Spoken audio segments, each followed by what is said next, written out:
পৃথিবীতে 7 বিলিয়ন মানুষ থাকলেও আমার আপনার ভালোবাসার মানুষগুলো আমাদের কাছে অনেক বেশি ইউনিক। কিন্তু কেন? লিটল প্রিন্সে এই ব্যাপারে খুব মজার একটা গল্প আছে। লিটল প্রিন্স যেহেতু একটা ভিন গ্রহের বাসিন্দা, সেই ভিন গ্রহে একটা গোলাপ আছে এবং ওই গোলাপের সাথে বাক বিতণ্ডার কারণে লিটল প্রিন্স মূলত সত্য অনুসন্ধানে বের হয়। এই সত্য অনুসন্ধানের যে ভ্রমণ, এই ভ্রমণের ক্ষেত্রে লিটল প্রিন্স একটা সময় পৃথিবীতে আসে। ওই পৃথিবীতে আসার পরে সে দেখে একই সারিতে হাজার হাজার গোলাপ আছে। তো সে খুব কনফিউজ হয়ে যায়। সে ভাবছিল তার প্ল্যানেট যে গোলাপ আছে, ওই গোলাপ ছাড়া পুরো ইউনিভার্সে মনে হয় আর কোনো গোলাপ নেই। তার গোলাপের মতো এতগুলো গোলাপ সে প্ল্যানেট আর্থে এসে যখন দেখে, সে খুব হতাশ হয়ে যায় এবং সে খুব কনফিউজড হয়ে যায়। ঠিক তারপর পরেই তার সাথে একটা ফক্সের দেখা হয় এবং এই ফক্সটাই মূলত এই পুরো বই জুড়ে সবচেয়ে বেশি উইজডম ক্যারি করে। এবং এই ফক্স লিটল প্রিন্সকে বোঝানোর চেষ্টা করে যে আমাদের লাইফে সবচেয়ে ইম্পর্টেন্ট যে জিনিসগুলো, ওগুলো কখনো খালি চোখে দেখা যায় না, ওগুলো মন দিয়ে অনুধাবন করতে হয়। সে হয়তো বাগানে 1000টা গোলাপ দেখছে, কিন্তু এই 1000টা গোলাপের সাথে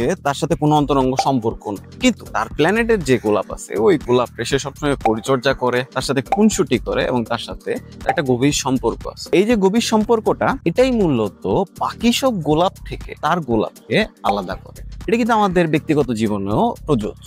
আমাদের আশেপাশে কিন্তু হাজার হাজার লাখ লাখ কোটি কোটি মানুষ আছে, কিন্তু এর মধ্যে খুব সিলেক্টিভ কয়েকজনকে আমরা সিলেক্ট করি এবং আমাদের পুরো জীবন জুড়ে তাদের সাথে মূলত আমাদের বেশিরভাগ সময় কাটে। এবং দুনিয়াতে এত এত মানুষ থাকার পরেও এই মানুষগুলোই মূলত আমাদের জন্য সবচেয়ে বেশি, এবং এটাই মূলত লিটল প্রিন্সের one of the best teacher.